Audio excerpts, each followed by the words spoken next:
كرة بالخطأ من الدفاع. بدر منشي يحاول التأمير، خاطئة وكرة وفرصة أهلاوية وهدف. جول أهلاوي. الله الله. حسن وسيم الآن يبحث عن التمرير خلف مدافعين، فيرمينو ومحاولة كرة. الله الله الله الله الله الله الله الله. يا عيني يا لوحة فنية رهيبة، والنادي الأهلي يعزف على أرض ملعب الفيصل في 10 دقائق. من كان يتخيل هذا؟ لقى هدفين، لا أعلم إذا كان الثالث في الطريق.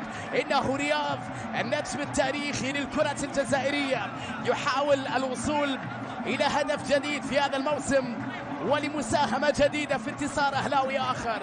رياض من ركلة الجزاء ومن محاولة أخرى للوصول إلى ثلاثية. حكم اللقاء يتكلم مع رياض محرز في هذه الوضعية. نجم مانشستر سيتي السابق يسعد لتنفيذ هذه الركلة، وبالتأكيد أمام حارس يعرف جيدا رياض محرز.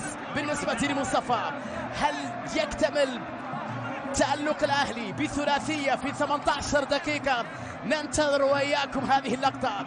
الفرصة لمصلحة رياض أمام مصطفى زغبة. رياض محرز، رياض يا أهلي. الله الله يا أهلي. ثلاثية أهلاوية، 19 دقيقة أهلاوية لا تنسى، في منتهى الروعة. من علامة الجزاء رياض محرز يؤكد تفوق الأهلي بالطول والعرض في هذه المباراة. هدف لمصلحة رياض اللي وصل لمساهمة رقم 21.